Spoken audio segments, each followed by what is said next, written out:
conversatorio para tratar el tema inherente a la construcción ecológica a partir del cáñamo industrial o cannabis, para lo cual tendremos varios expositores de la academia y la empresa privada y un invitado internacional. La mecánica del conversatorio está definida de la siguiente forma. Cada ponente tendrá 15 minutos para su exposición y en la mitad del conversatorio tendremos un espacio de refrigerio para continuar con los expositores finales. Como se dieron cuenta, en la inscripción de la entrada del auditorio les repartieron un formato de posibles preguntas e inquietudes, las cuales se recogerán durante el evento para ser leídas a los expositores en el espacio final del conversatorio. Esto con el fin de dar una respuesta ordenada a todos. Para iniciar, comenzaremos con un corto video de introducción.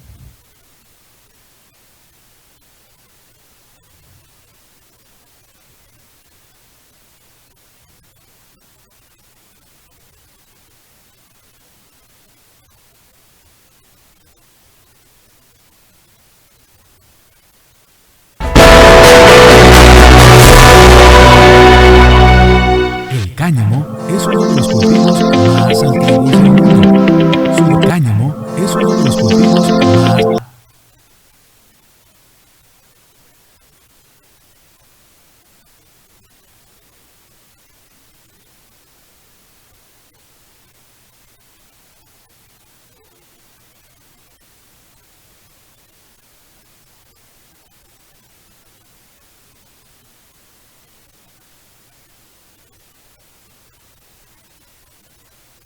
Mientras hacen ajustes técnicos, vamos a dar la recomendación de normas de bioseguridad en el auditorio recomendadas por el Ministerio de Salud, las cuales son mantener un distanciamiento seguro entre los participantes, hacer uso permanente y correcto de tapabocas cubriendo nariz y boca, tener presente la desinfección de manos usando el gel disponible en la entrada del auditorio.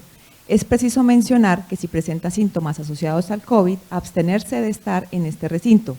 En el momento del refrigerio, se debe tener en cuenta lo siguiente: retirar el tapabocas únicamente al ingerir alimentos y tener un distanciamiento físico entre las personas, evitar hablar mientras se consumen los alimentos.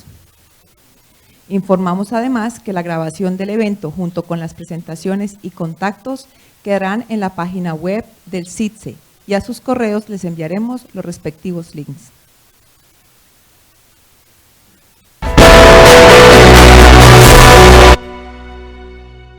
El cáñamo es uno de los cultivos más antiguos del mundo. Su domesticación inicia en China, en el período paleolítico, entre los 23.000 y 25.000 años antes de Cristo. Durante esa época fue usado en la fabricación de cuerdas y redes para la pesca. Desde el año 4000 a.C., esta planta se cultiva de forma intensiva en Mongolia y en la franja del Himalaya. Es una planta herbácea anual que se propaga por semilla. El cáñamo puede llegar a medir hasta 4 metros de altura, con característica morfológica dioica, es decir, que las estructuras sexuales masculinas y femeninas crecen en plantas separadas, aunque también existen en cultivares mejorados variedades monoicas, con órganos reproductivos femeninos y masculinos en la misma planta. Los requerimientos climáticos óptimos para el crecimiento del cáñamo y el desarrollo durante su ciclo productivo son: temperatura de 24 grados Celsius, humedad relativa de 35% y precipitación media de 700 milímetros. Cada planta puede producir hasta 1000 semillas y el aceite que proviene de estas es rico en ácidos grasos y aminoácidos esenciales. Además, la semilla del cáñamo es la segunda mejor fuente de proteína vegetal con 25% de su peso total, siendo solo superada por la soya. ¿Sabías que del cáñamo se pueden obtener más de 25.000 productos?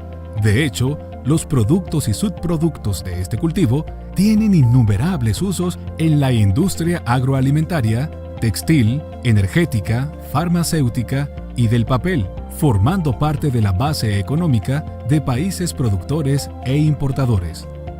La producción del cultivo de cáñamo en la actualidad ha venido aumentando, dado al desarrollo tecnológico y al aumento de la demanda de fibras naturales promovido por el Protocolo de Kioto. Agropedia, un contenido original de Agrotendencia TV.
Buenos días, están bien, ¿verdad?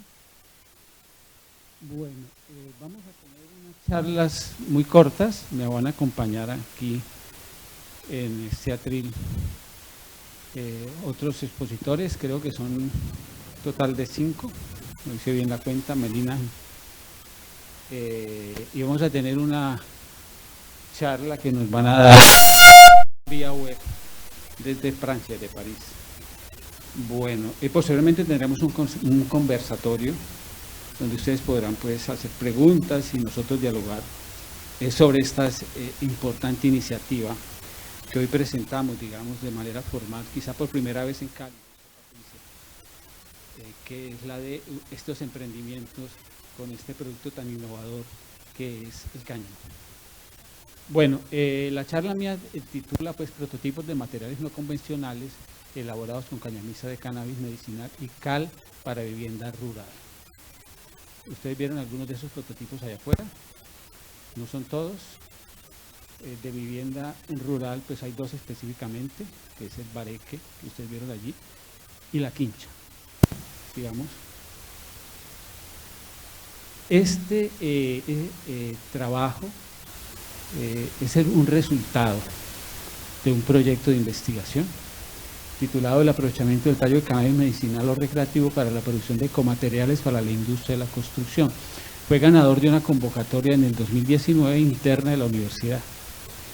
Y lo hicimos en conjunto con el profesor Silvio del Basto de la Escuela de Ingeniería de Materiales, con el biólogo Rafael Contreras de la Universidad Autónoma de Occidente, y contamos igualmente con la ayuda permanente del ingeniero de materiales Gustavo Acevedo, que se encargó pues de hacer toda la parte de pruebas de laboratorio. Está dirigido específicamente a un público objetivo, que es los indígenas del norte del Cauca que cultivan cannabis medicinal o marihuana. ¿Cuál es el propósito de este proyecto de investigación? ¿Cuál fue su propósito? Inicialmente, y primero que todo, valorizar la ingente cantidad de residuos que arroja este cultivo, aminorando sus impactos ambientales y promoviendo una economía circular en esta parte de la geografía del país. Y en segundo lugar, y esto también muy importante, a partir de este aprovechamiento con estas comunidades, contribuir al tránsito hacia usos lícitos de este cultivo, de la cannabis medicinal, y hacia la consolidación de la paz en Colombia, en una de las zonas más conflictivas de Colombia. Como todos ustedes saben, es el Cauca, y específicamente el norte del Cauca. Sigamos. Bueno, de partida yo quiero hacer una precisión. Las diferencias entre el cannabis industrial y medicinal desde el punto de vista de la morfología de la planta son muy grandes.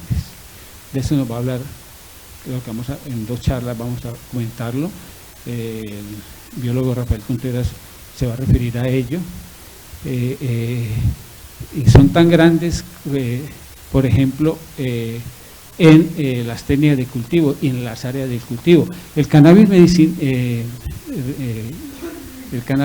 industrial es un cultivo intensivo.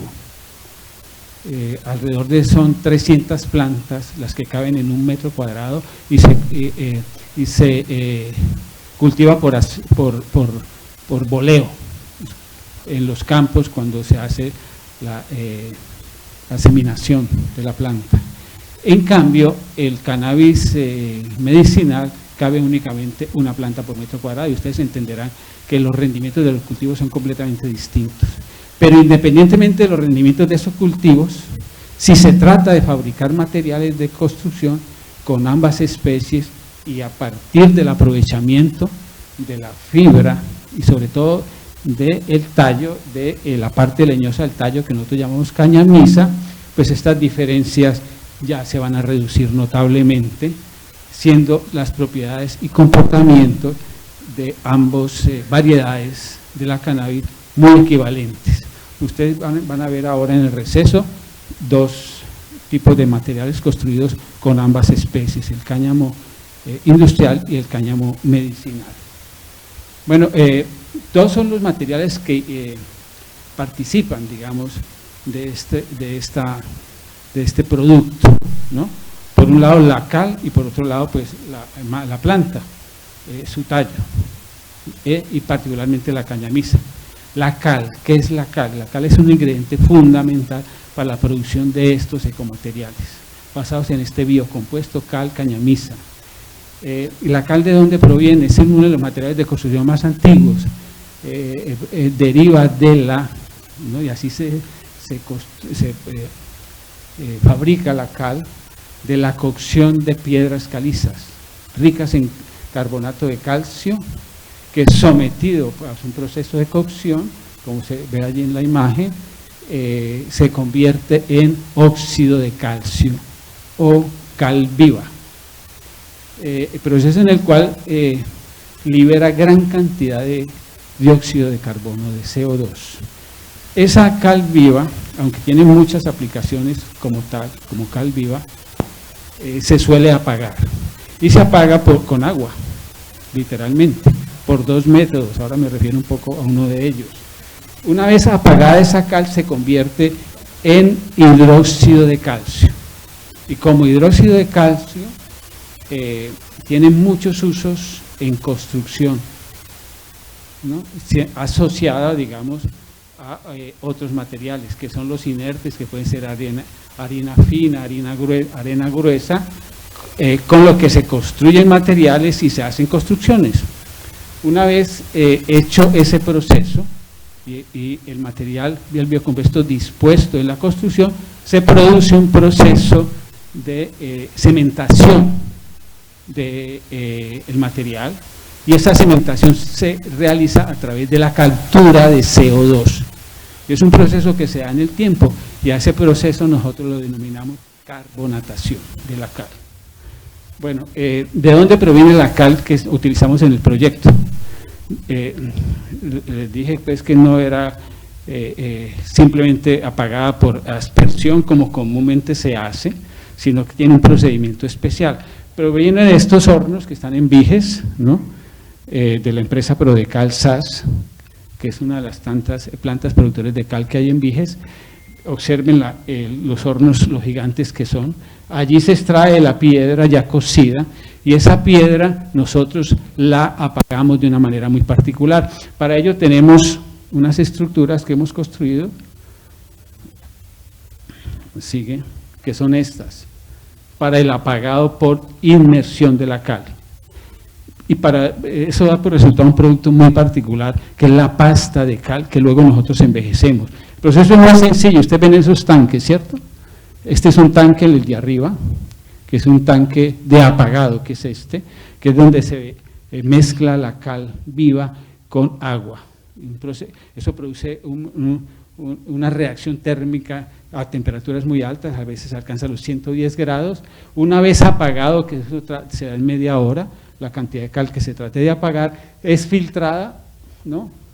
A partir con este tanque, en una malla que retiene los inquemados las impurezas, correcto, y posteriormente, ya filtrado, va a estas piscinas donde se decanta. Se espera un tiempo, adquiere una consistencia como de dentrífico, de pasta dental, y luego se empaca y se pone a madurar. Esa es la cal que nosotros empleamos, y la que recomendamos, y la que recomienda la literatura, ¿no? Porque desafortunadamente, y esa ha sido la experiencia, tengo una experiencia como restaurador de más de 30 años, la cal en polvo no tiene ese poder cementante de este material obtenido de esta manera, y generalmente le agregan cemento, ¿no? Producen unas mezclas bastardas que son, pues, para los usos de construcción, diría yo, y de restauración sobre todo, no son las óptimas, y a veces generan muchos problemas en los edificios antiguos. Bueno, sigamos. ¿De dónde proviene el cáñamo?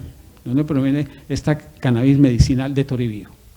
Del resguardo de Toribío, del municipio de Toribío, logramos con este resguardo obtener una cantidad muy importante de 1 tonelada. La almacenamos allá en la universidad, en el laboratorio de la estación de microbiología, y le hicimos un proceso, que es el proceso, pues, que hay que hacer, ¿no?, a este material para usarlo en construcción. Primero, quitarle la corteza, que lo hicimos con un método, pues, un poquitito antiecológico, pero se pueden hacer de otros. A partir de una hidrolavadora se retira muy fácilmente la corteza, queda en esta forma. Esa es la cañamisa ya, que luego se procede a picar, ¿no? Y da por resultado, este es el picado, es una máquina muy sencilla la que se hace el picado, y luego se procede del troceado a hacer las mezclas y a la conformación de los materiales de que se trate. ¿Pasa la imagen? Bueno, ¿qué es la cañamisa?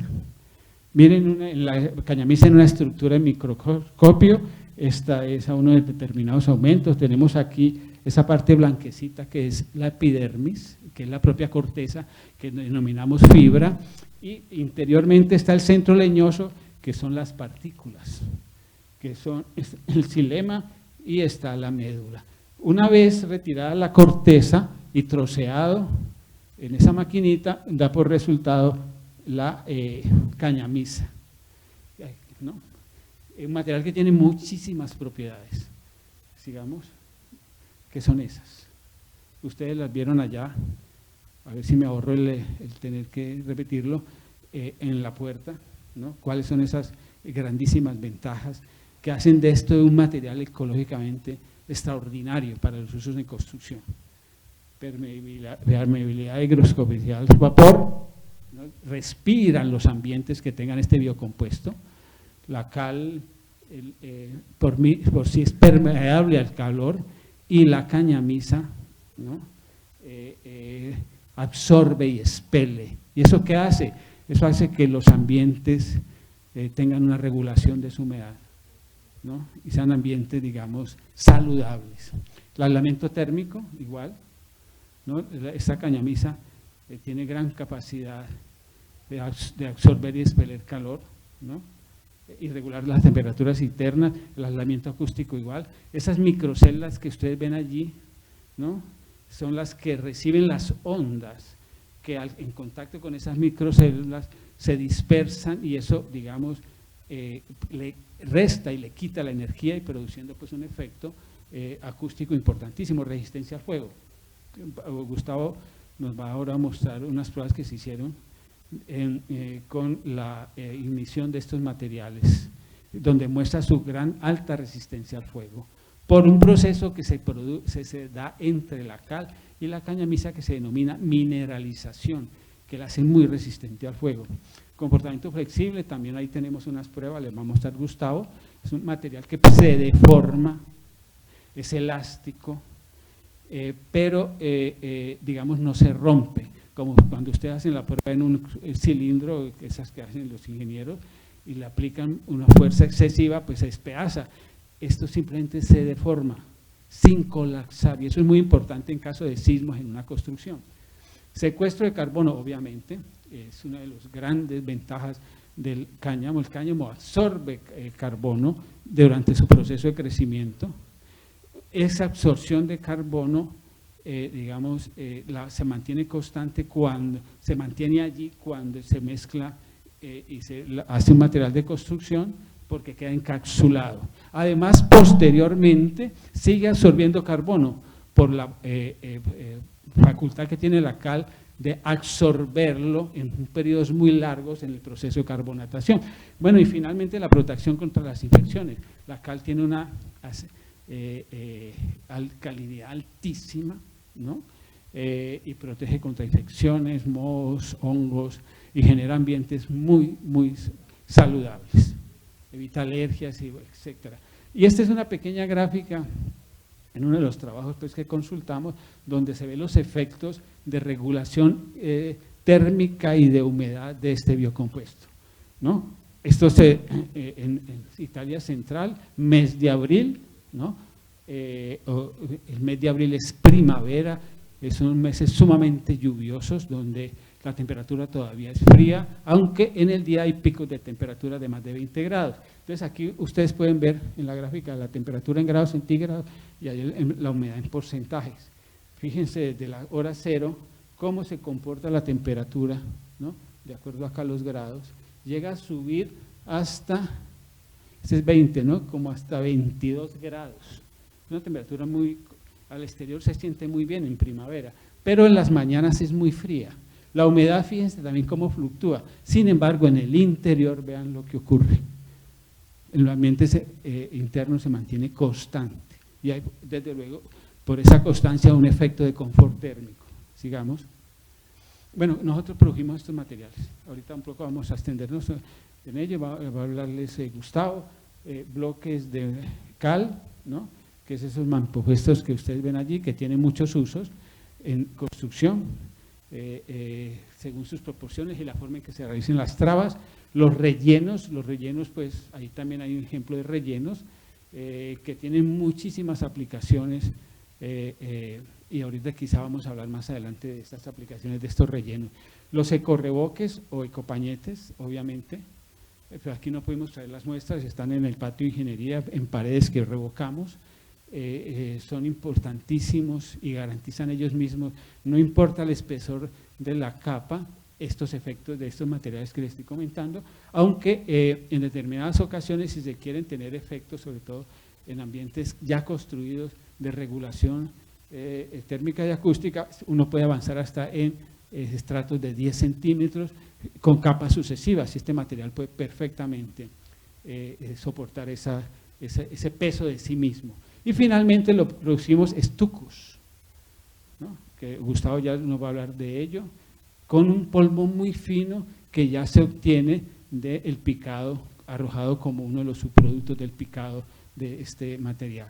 Bueno, este es un ejemplo de construcción europea, se llama la Casa de Lecce.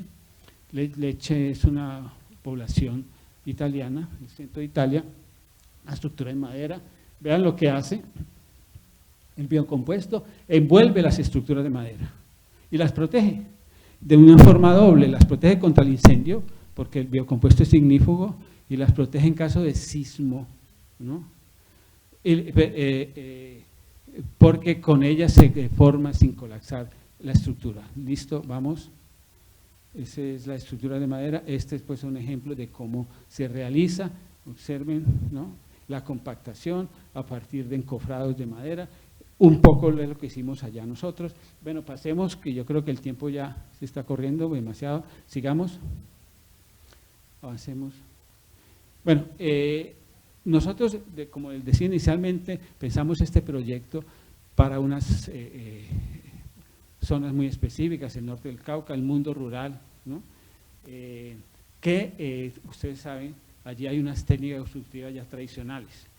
En Latinoamérica son dos básicamente, que es el bareque y la quincha. Bareque hay muchas propiedades, hay muchas variedades. Nosotros pues le apuntamos ahora a esta que está aquí señalada, que es el bareque embutido. Ustedes habrán visto muchas casas en bareque embutido en los distintos pueblos. Miren, por ejemplo, una casa en Viges, perdón, en el centro histórico de Cerrito, seguramente esta casa puede tener más de 200 años, desde hace muchísimos decenios sin ningún mantenimiento. Claro, está deteriorado, el deterioro posiblemente no sea superficial, habría que ver si es estructural, pero ahí lo que uno ve es que únicamente se han caído los pañetes, la estructura de las latas de guadas permanece, y esto habla, digamos, de la pertinencia y la idoneidad de este sistema que nosotros retomamos para ofrecer una alternativa, digamos, a la construcción con este biomaterial a partir del bareque. Se puede utilizar otro bareque perfectamente, no lo hicimos, pero lo podemos hacer, que es el bareque en esterilla, donde el pañete de cal se aplica y queda en el interior de los muros vacíos. Bueno, este es la famosa quincha. Allí tenemos un ejemplo de quincha. Generalmente va asociada con barro, diferentes materiales, aquí latas de guava o pueden ser caña menuda, que se teje de esta manera, se hace unos marcos y luego se mete allí barro, se embute ahí barro. Pero la idea no es embutir estos materiales, embutir con este biomaterial. Ahí pueden ver el ejemplo afuera y es perfectamente factible, con, claro, ventajas adicionales, ¿no? Porque es mucho más liviano que los pañetes de barro. Sigamos. Las formas de entramar y de tejer son muchísimas. Estos son ejemplos hechos en el taller de Tunja, de paneles de barro con diferentes tipos de tejido, de madera, ¿no? Y de fibras. Y esta es una estructura hecha también en quincha para vivienda modular, y ahí está el proceso y cómo se sigue. Bueno, nosotros realizamos finalmente un taller que dio por resultado parte de esos materiales que ustedes ven allá afuera. Asistieron representantes de comunidades indígenas del Cauca, de 4 en particular. Yo quiero retomar un poco las comunidades del municipio de Caloto, los resguardos Huellas, resguardo Toés, resguardo López Adentro. Del municipio de Morales nos acompañó el resguardo Museo Ucue, y estudiantes del curso del Procesos 2 de Ingeniería de Materiales del profesor Silvio del Basto. Fue una asistencia importante y yo les voy a mostrar algunas imágenes del taller. Aquí están pues los materiales que obviamente los preparamos previamente, mezclas de 30-70, 30 cal, 70 de fibra, de partícula, perdón, la fibra siempre es la corteza, 40-60, con que hicimos sobre todo los pañetes. Con esto hicimos los embutidos. Bueno, ahí están los estudiantes y los compañeros indígenas en el proceso pues que dio por resultado esos prototipos que ven allá. Sigamos, que ya casi acabamos. Bueno, ahí están, ahí estoy yo, flaquito como siempre.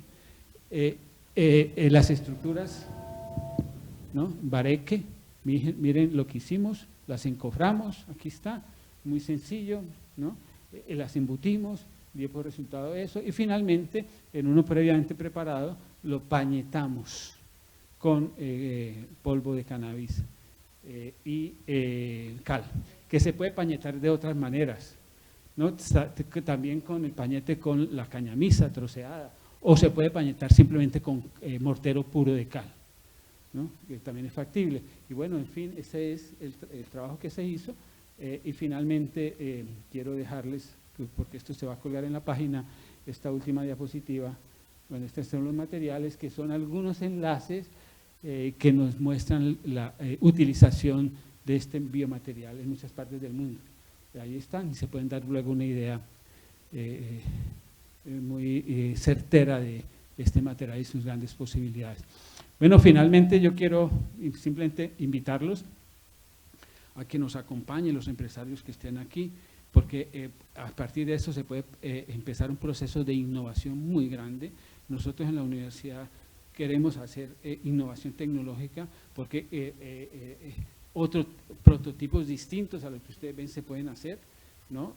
Para entrepisos, para cielos rasos, ¿no? Para muros livianos, que te contengan en su interior como soporte perfiles metálicos. Piensen, por ejemplo, en los muros livianos de estos muros livianos que se hacen en paneles, ¿no? Que son terribles, ¿no? además que tienen todos los problemas del mundo, transmiten calor, y por supuesto de acústica no tienen absolutamente nada. Todas las mejoras que se pudieran hacer diseñando a partir de unas estructuras metálicas como perfiles fijas, paneles de todo tipo, y eso creo yo sería una revolución en la industria de la construcción, de manera doble, ¿no? Porque permitiría ambientes muy saludables, por un lado, confortables, y por otro lado contribuir a los problemas más graves que tenemos hoy en día, que es la captura de carbono en una industria como la nuestra, la de la construcción, que es de las más altas huellas de carbono que hay en el mundo, ¿no? Y eso sería una contribución esencial para combatir el cambio climático. Bueno, gracias.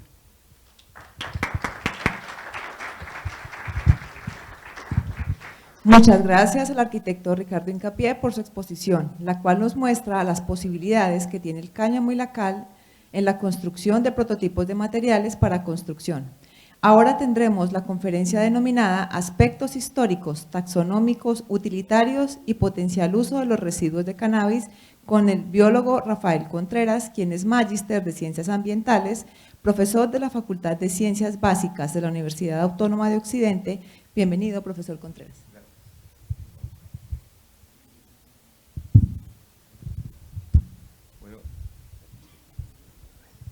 Bueno, buenos días, muchas gracias. Vamos a ver unas diapositivas que hablan de estos temas que aparecen ahí en el título.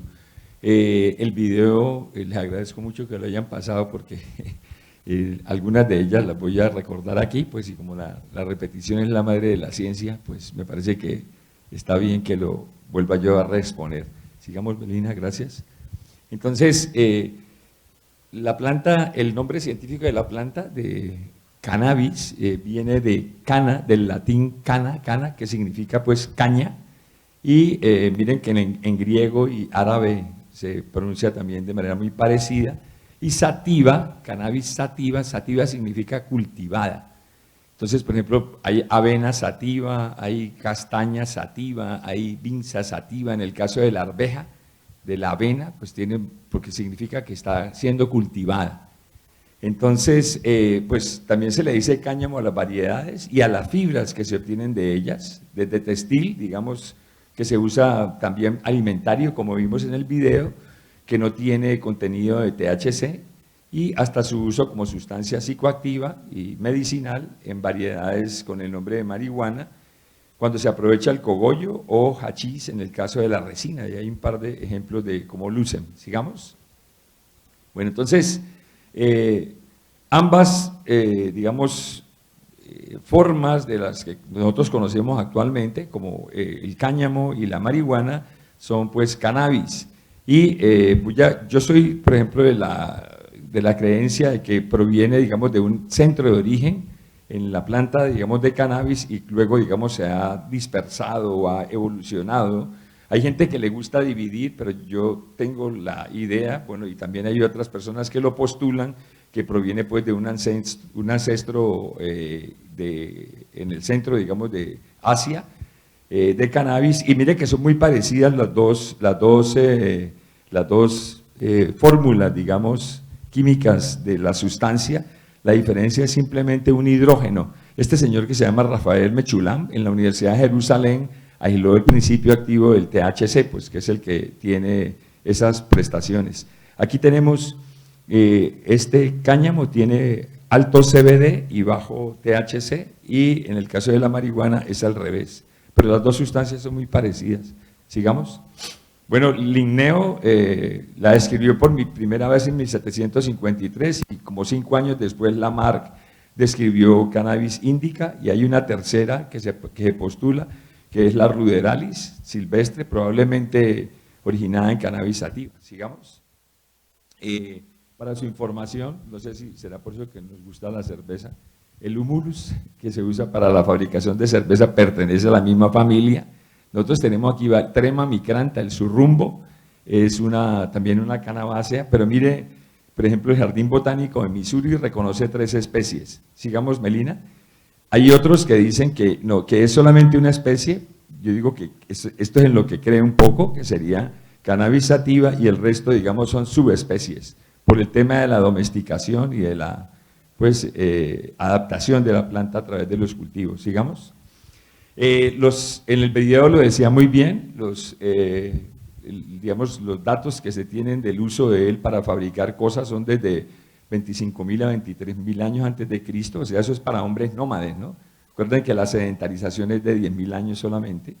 Como cultivo es uno de los más antiguos, también coincidimos, 4.500 años, se extendió pues por todo el mundo. Veamos el mapa, Melina, el mapa que sigue, sería el centro de origen postulado, sería eso, estos son antes de Cristo, y luego ya pues pasa a África, llega a América, seguramente pues a través de los españoles, portugueses y los esclavos de las costas occidentales africanas que se trajeron a América. Y, por ejemplo, para el caso de Colombia, he leído que se reporta que es más o menos 1920 en la costa atlántica por donde entra, digamos, al país. O sea que ya tenemos 100 años. Hay unos papiros muy antiguos, digamos, de esto en China. Dale un poquito, Melina, para ver el texto. Y que se está usando o explotando, no cultivando, ¿no?, sino explotando hace 8.000 años. El 90% de las cuerdas de las embarcaciones y las velas entre el siglo V antes de Cristo y el XIX se hacían con cáñamo. Resiste mucho la humedad y las variaciones climáticas. Sigamos. Mire esta imagen tan bella, es un papiro muy antiguo. El primer papel del mundo fue hecho con cáñamo. Es mucho más barato que la seda y entonces se dispersó, fue mucho más usado. Y lo que nos mostraban en el video ahora, que tenemos plantas dioicas, o sea, hay hembras y machos, aunque pues ahora con la domesticación y la variación pues pueden haber también, ¿cómo se llama?, hermafroditas. Entonces es una planta con ambos sexos, los chinos la consideraban antes balance perfecto entre yin y yang, y por eso fue ascendida a la categoría de planta sagrada. Sigamos. Aquí tenemos un ejemplo de una foto donde se ve una flor hembra, ¿cierto? Aquí tenemos el aparato reproductor femenino con este gineceo tan largo, y aquí tenemos la flor masculina. Esto es un mazo de estambres, ¿no?, para producir polen. Hay una cosa muy interesante, y es que en las flores, en la planta, cuando se busca pues los principios estos activos, miren cómo se concentra la sustancia, digamos, en las flores. Y el caño, digamos, el tallo se descarta, ¿no? Realmente que no tiene mucha concentración. Ese es el que nos interesa, digamos, a nosotros para los fines constructivos. Y también las raíces, ¿no? Eventualmente, nosotros hemos hecho ensayos con raíces también, porque es una planta, una parte que generalmente pues se desecha o a veces se queda allí si la planta se corta, aunque existe aquí la modalidad de aprovecharla arrancándola. Sigamos. Hay otras sustancias, esto es como cultura general, pues, además del THC y el CBD, hay por lo menos 500 compuestos dentro de la planta. O sea, pues es una maravilla, ¿no? Todos estos que están allí, no los voy a leer. El olor, pues, que tiene tan característico tanto el cáñamo como la marihuana, mucho más la marihuana, es sobre todo por terpenos, pero hay todas esas cosas allí, flavonoides, alcaloides, etilbenos, amidas, fenólicas y lignamidas. Hay mucho que aprender todavía sobre estos otros productos, pero se ha descubierto que las plantas compuestas que contienen estos productos químicos son más beneficiosas que los extractos aislados que solamente tienen CBD o THC. Sigamos. Aquí, digamos, otra vez para explicar el tema de las concentraciones. Entonces, mire que los puntos rojos son los que tienen alta concentración, ¿no? El alto octanaje, sí, pero un poquito chistosa la imagen, pero es interesante. Digamos como en las hojas de azúcar y en los tricomas, que son unos pelitos, está la resina y entonces ahí hay mayor concentración. El tallo, las hojas de abanico, no tanto. Sigamos.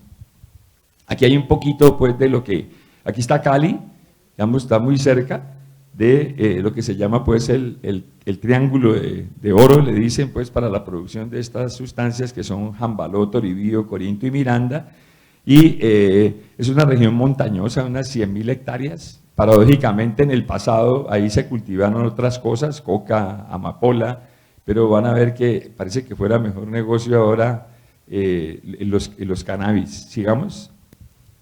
Entonces, ahí pueden vivir unas 100.000 personas, la mitad en la zona rural, y dice un indígena NASA, no planeamos nada de esto, simplemente uno siembra lo que mejor le pagan.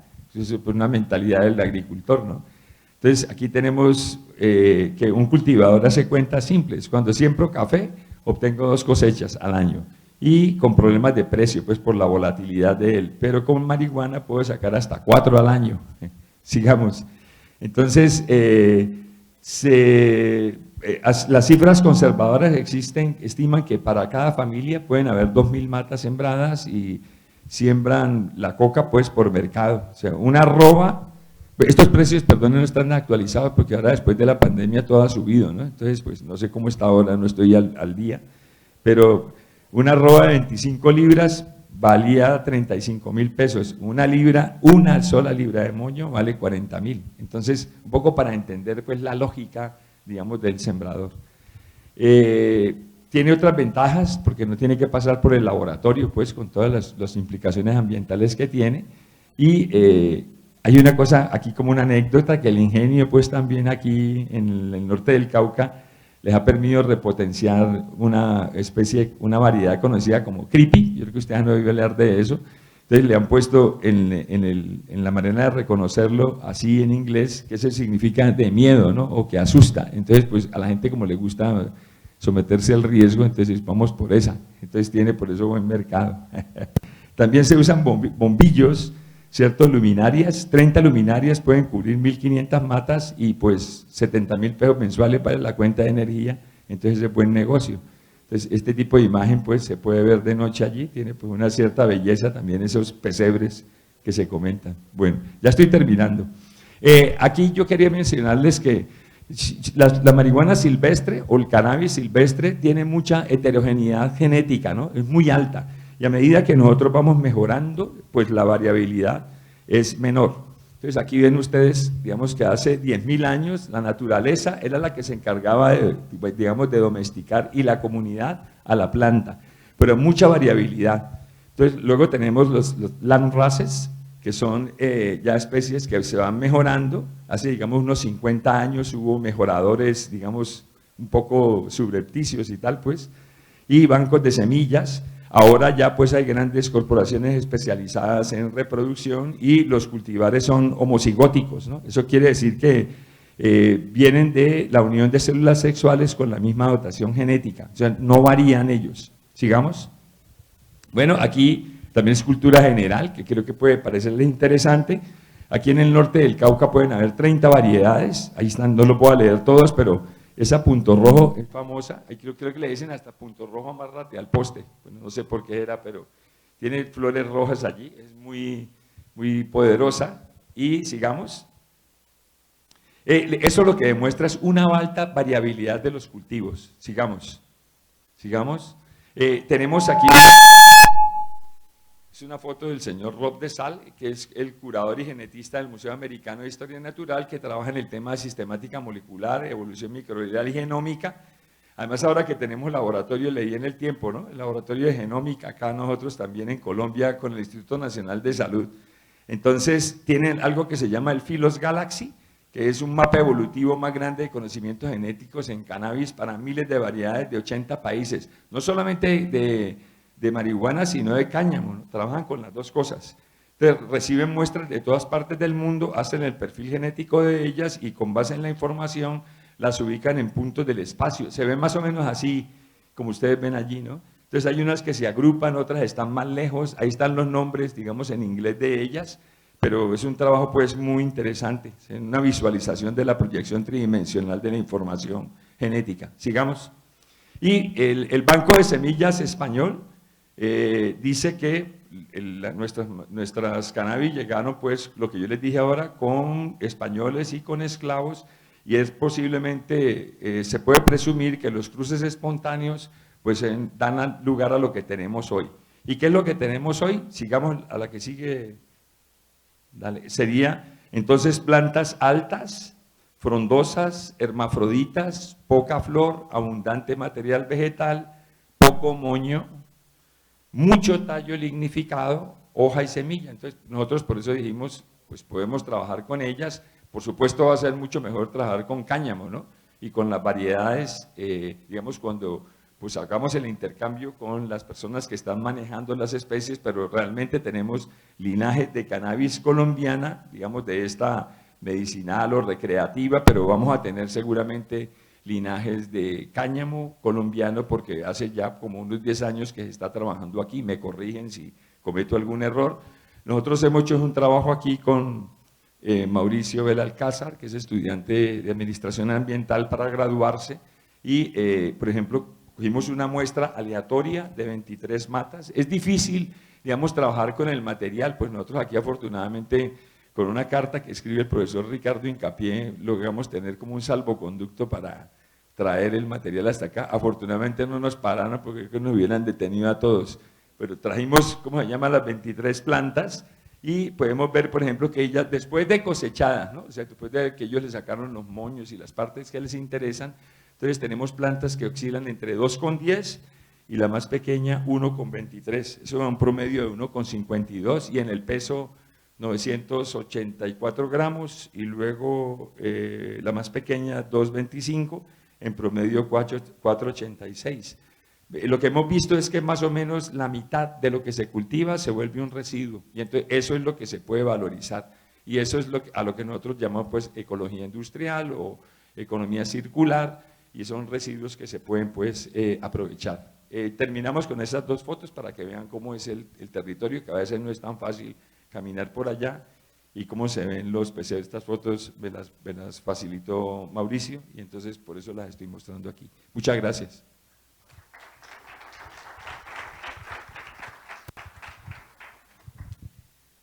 Bueno, muchas gracias al profesor Rafael. Si bien es cierto, nos da toda la información taxonómica de la planta, es importante recordar las diferencias entre el cannabis medicinal y el cáñamo industrial. Debido a la ley, apenas ahora se está comenzando a cultivar cáñamo industrial, que nos va a permitir mejorar toda la información y las pruebas que está haciendo en este momento el CITSE.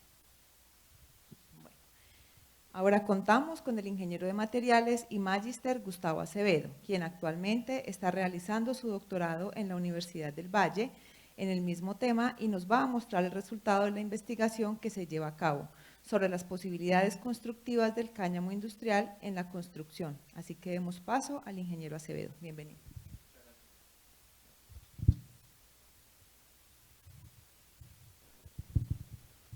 Buenas tardes. Buenos días, perdón. Les voy a hablar de los resultados que obtuvimos. Pues ya el profesor Hincapié, el profesor Contreras dieron una introducción de los materiales que utilizamos y el por qué los utilizamos. Entonces, bueno, este fue el proceso que llevamos. Partimos del cultivo, ya el profesor Contreras explicó los principales elementos que sacan. Nosotros nos guiamos más que todo y trabajamos en el tallo. De este tallo, principalmente obtuvimos dos tipos de materiales, lo que son las fibras y la cañamisa, que es el tallo troceado.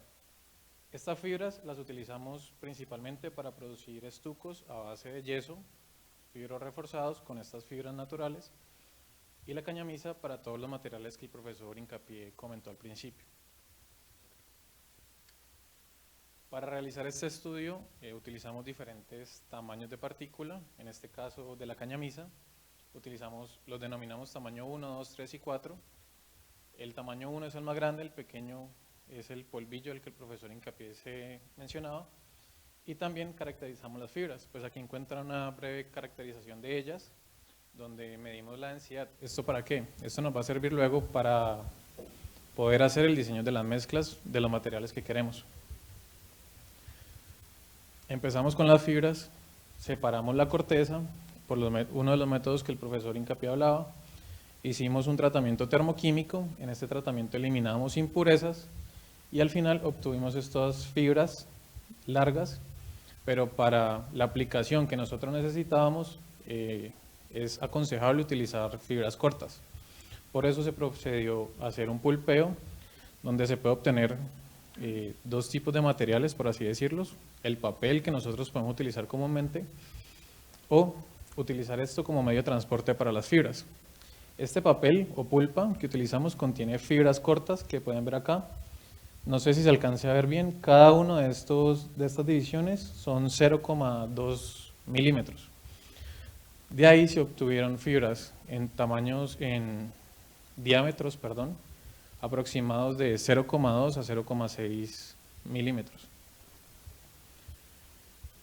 Realizamos una caracterización más intensa de estas fibras. Estas son micrografías de las fibras.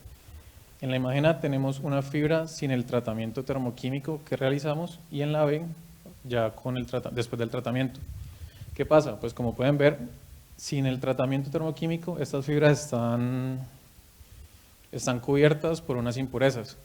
Estas impurezas son principalmente ligninas, grasas, y ya después de este tratamiento vemos que queda descubierta la fibra y estas fibras que teníamos, que parecían pequeñas, están compuestas por otras fibras más pequeñas.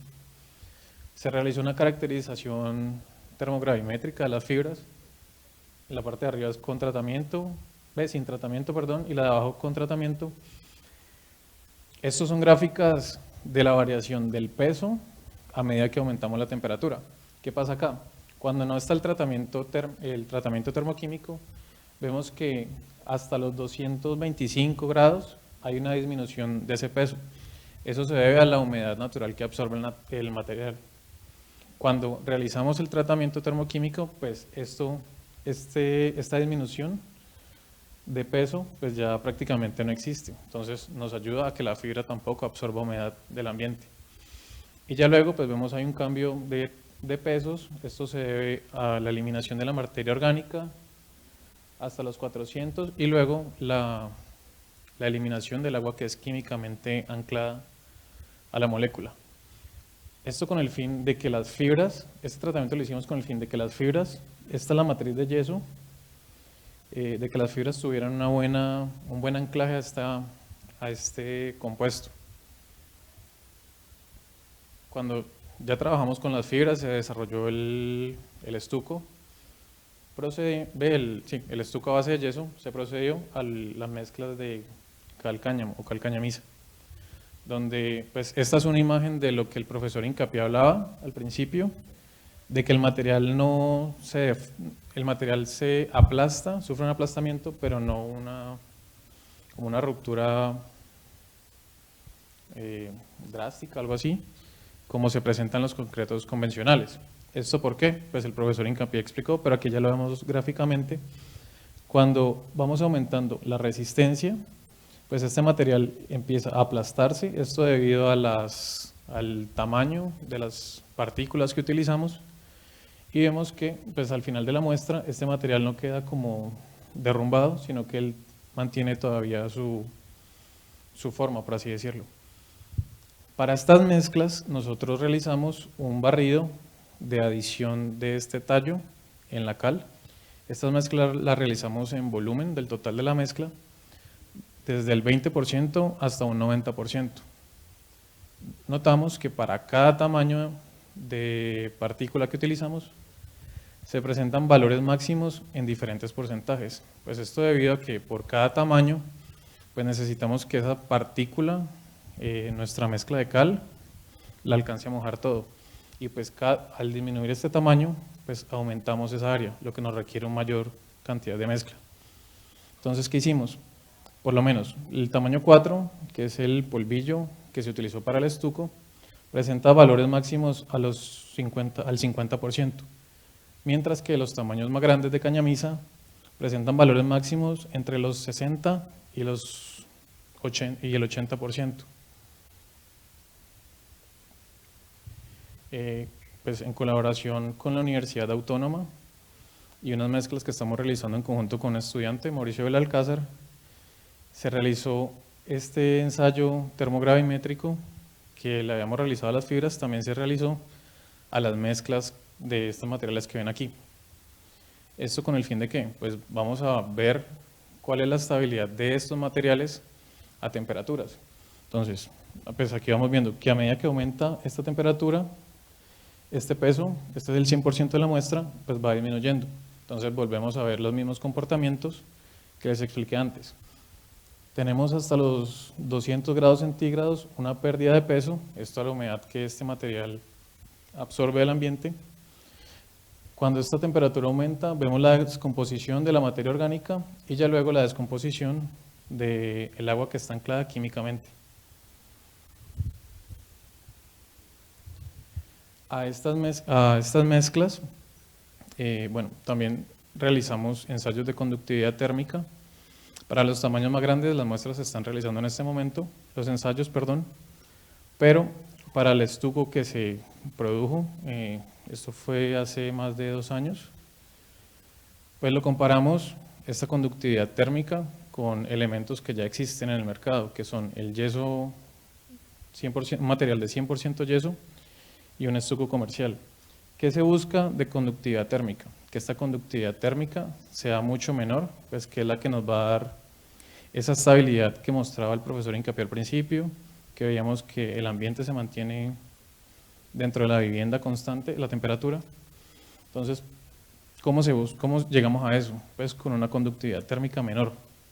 Entonces, ¿qué hicimos? Comparamos la conductividad térmica de nuestros estucos de cal cañamisa con un material que es 100% yeso y con un estuco comercial que venden listo para preparar con agua y ya. Pues, ¿qué notamos?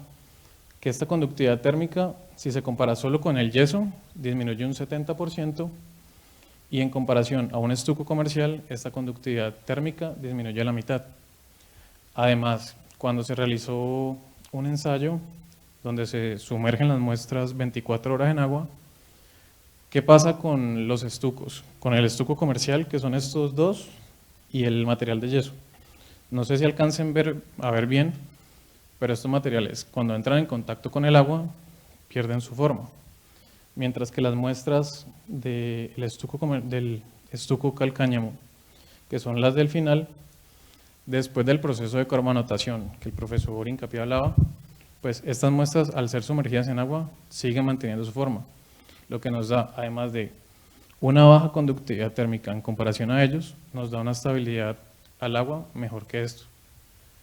Estos fueron los ensayos que se realizaron, las caracterizaciones. Seguimos en el proceso, lo estamos haciendo todavía y esperamos poder contar con la colaboración de ustedes. Muchas gracias.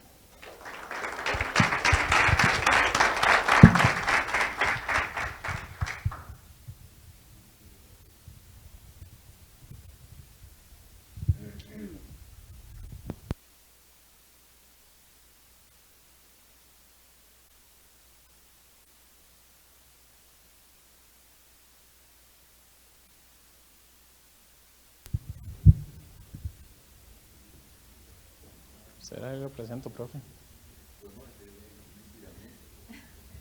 Muchas gracias. Bueno, muchas gracias. Le damos al ingeniero Gustavo.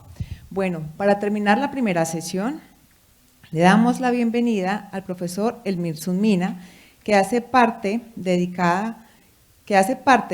Centro de Investigaciones.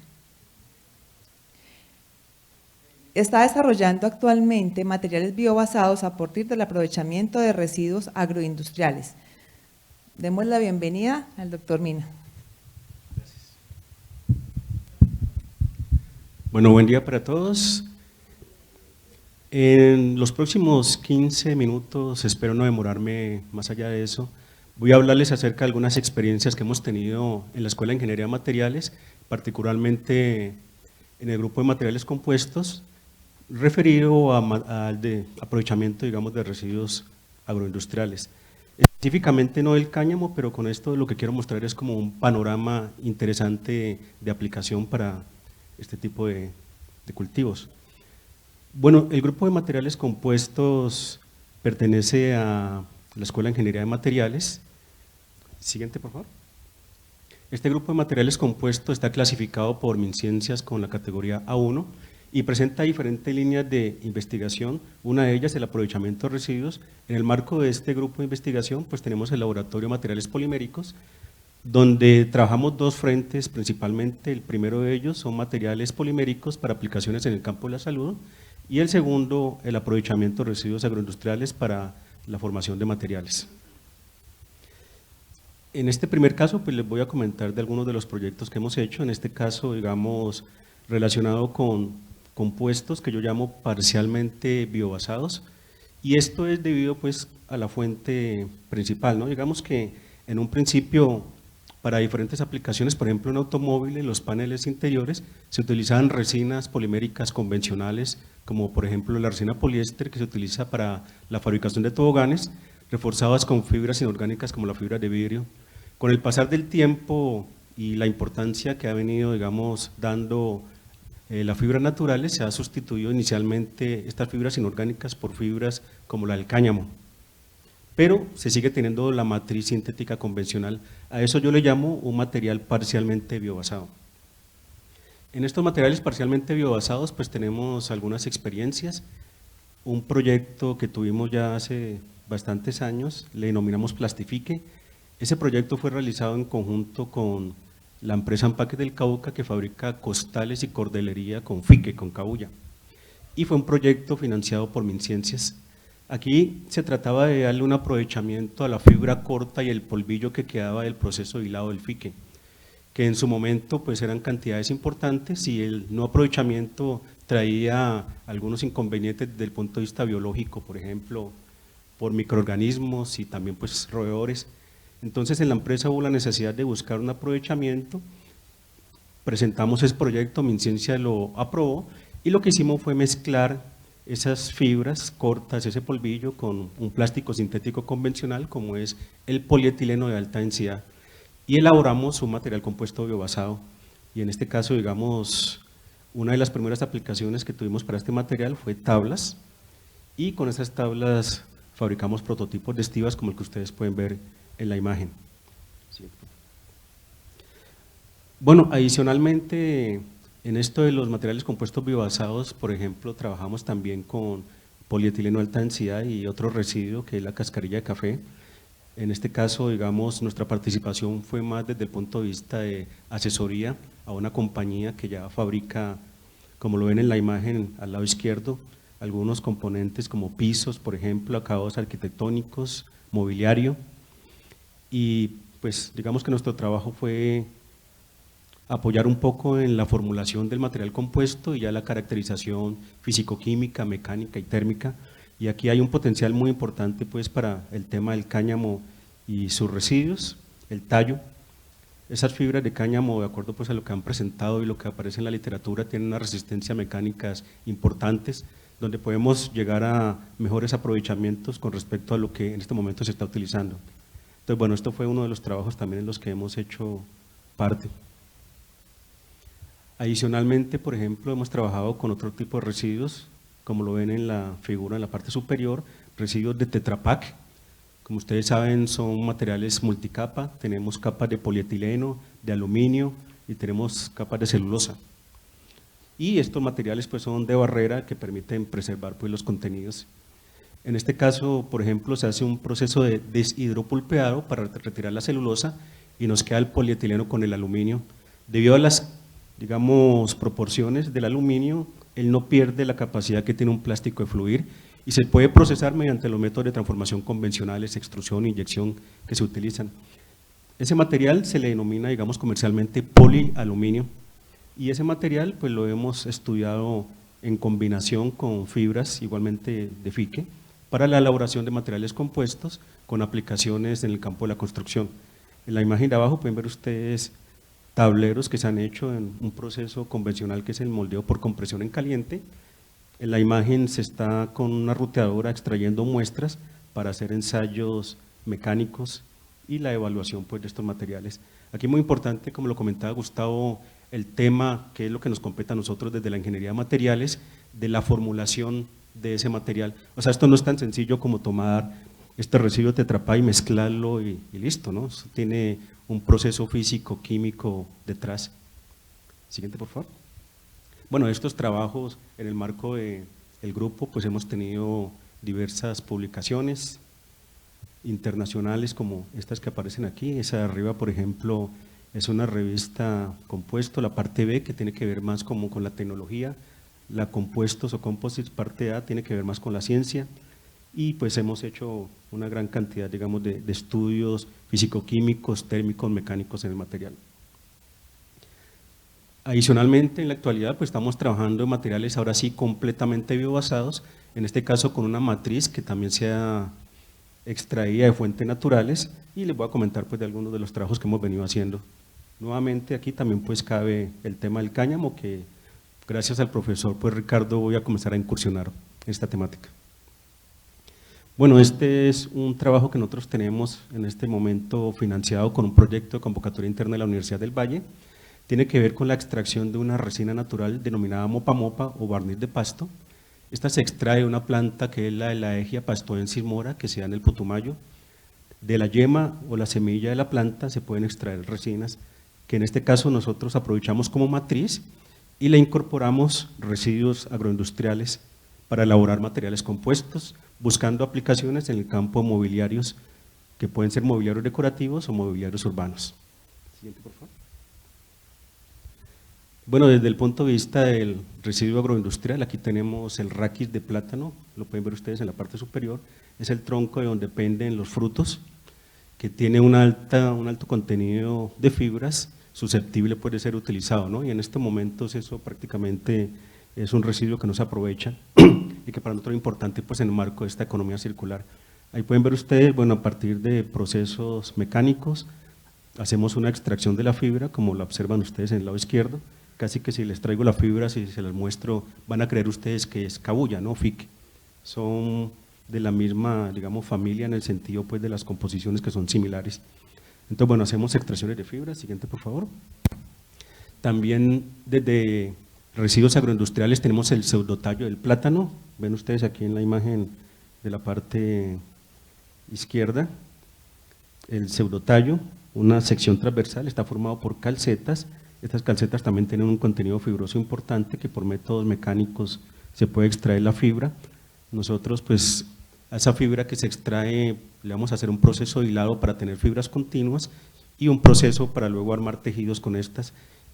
Tejidos que pueden tener aplicaciones textiles y en el caso de nuestro campo nos interesa más como refuerzo de materiales compuestos, nuevamente pues para las aplicaciones que les he comentado. Siguiente, por favor. Bueno, aquí pueden ver otra imagen de las fibras. Nosotros hacemos tratamientos superficiales en estas fibras, buscando que mejore su compatibilidad con la matriz. Desde el punto de vista de materiales compuestos, digamos que para que esto sea efectivo desde el punto de vista de refuerzo, se necesita mejorar esa zona interfacial, que es la zona donde se toca la fibra con la matriz. O sea, lo que uno encuentra, y por eso les decía que hay, digamos, una ciencia detrás, usted puede tener el polietileno, les voy a dar un número simplemente para referir resistencia a la tracción, de un polietileno puede ser 30 megapascales, una fibra como la del FIC puede darle 300 megapascales, 10 veces más resistencia. Usted prepara el material compuesto esperando que este refuerce, le incorpora 30% de fibras y se da cuenta que la resistencia a la tracción de ese material compuesto ya no es 30, que era el de la matriz, sino que hay 10 o 15. Y usted dice, bueno, si yo le pongo algo que es más resistente, ¿por qué está bajando? Precisamente por esos problemas en la zona interfacial. Entonces nosotros hacemos modificaciones físicas y o químicas en la fibra, buscando pues mejores compatibilidades y un mayor desempeño en nuestro material compuesto biobasado. Y les decía de la resina mopa-mopa, bueno, aquí en la imagen de la izquierda pueden observar ustedes la planta, la yema de la misma, a través de procesos físico-químicos, cada vez en la medida en que hemos avanzado con estas investigaciones, buscando que sean lo más amigables con el ambiente posibles, hacemos la extracción de la resina. Pueden ver ustedes en el lado derecho para ustedes una muestra de cómo la resina después de su proceso de extracción, después de hacerle algunas otras modificaciones en la parte inferior, pueden ver cómo queda moldeada como si fuera una placa plástica. Siguiente, por favor. Y mezclas de estas resinas con fibras, nosotros las hemos procesado por métodos convencionales, en este caso moldeo por compresión en caliente para formar tableros. Y estos tableros se han hecho pues algunas caracterizaciones, no voy a enredarlos con números, simplemente en la tabla que ven ustedes ahí, hicimos la comparación en una propiedad importante que es la resistencia a la tensión a la que me he estado refiriendo, y la comparación del material compuesto que nosotros elaboramos con la resina de mopa-mopa y fibras de fique frente a maderas diferentes maderas naturales como el cedro, Madeflex, Triplex, MDF, MUF. Y pueden observar ustedes ahí que la resistencia a la tracción de nuestro material compuesto pues es mucho mejor. Estamos hablando de 32 megapascales, que es un valor bastante bueno, ¿no? Por supuesto, este es, digamos, una comparación inicial. Hay que hacer pues una gran cantidad de evaluaciones mecánicas para hacer mejores comparaciones, ¿no? Pero de entrada pues tenemos un potencial interesante en este compuesto. Bueno, adicionalmente, y me voy rápido con esto para no demorarme mucho, hemos trabajado con otro tipo de matrices también biobasadas. Aquí, por ejemplo, este es un proyecto financiado por la universidad en convocatoria interna. Aquí se trataba de desarrollar un biocompuesto jerárquico. Le llamamos jerárquico porque el refuerzo viene en diferentes escalas. Entonces incorporamos fibras de coco, la estopa del coco, y digamos que la escala de estas es micrométrica, e incorporamos nanocelulosa con una escala nanométrica, y eso se le llama un compuesto jerárquico multiescala. Y la idea de ese compuesto, que en este caso tiene una matriz que es una mezcla binaria de TPS, que es almidón termoplástico, y PLA, que es un polímero biodegradable relativamente convencional. La idea de ese material compuesto es utilizarlo como utensilio alimentario. Estamos hablando de una bandeja, un plato, una cuchara, un palito mezclador. Ahí pueden simplemente, a manera ilustrativa, tomamos el almidón, que en este caso es almidón de yuca, le hacemos un proceso físico-mecánico para su plastificación, utilizamos fibras, nuevamente ahí está, digamos, el tema de las modificaciones superficiales y la elaboración pues de utensilios alimentarios. Otro proyecto que tenemos, financiado también por convocatoria interna, tiene que ver con el aprovechamiento de coproductos del plátano y del cacao, también pues para el desarrollo de estos compuestos biobasados. En este caso del plátano utilizamos el fruto para la extracción del almidón, y del cacao utilizamos la cáscara para extracción de fibras, extracción de pectinas, que utilizamos como aditivos para la elaboración de estos compuestos completamente biobasados. Y termino pues con este proyecto, es un proyecto financiado por MinCiencias, lo estamos llevando a cabo en colaboración con la Universidad Autónoma de Occidente, y también aquí tenemos el desarrollo de biocompuestos jerárquicos, en este caso con residuos del plátano y de la piña. De la piña hacemos referencia a la corona de la piña, de ahí estamos extrayendo fibras. Del plátano, de la cáscara del plátano también estamos extrayendo fibras, de la pulpa extraemos almidón, ese almidón lo plastificamos, las fibras las modificamos superficialmente y elaboramos materiales compuestos completamente biobasados. Bueno, simplemente pues de toda esta serie de cosas tenemos también, siguiente, publicaciones nacionales e internacionales, siguiente. Y bueno, ya con esto terminamos, pues en el marco del Laboratorio de Materiales Poliméricos, los integrantes, tenemos 3 profesores nombrados, tenemos un profesor de la cátedra que por ahí la veo, hola Mayra. Tenemos 5 estudiantes de doctorado, 2 estudiantes de maestría, 7 estudiantes de pregrado, y bueno, ese es nuestro quehacer aquí. Siguiente, muchas gracias.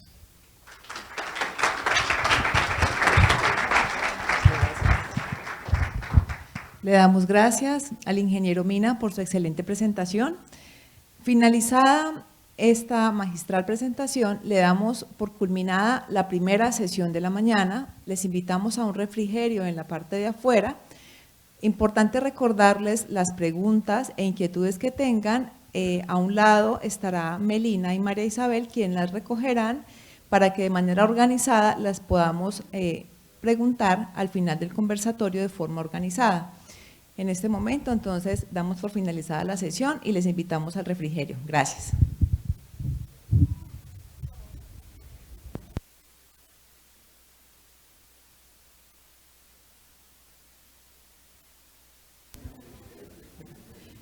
Importante recordar que contamos con 20 minutos para reanudar la sesión.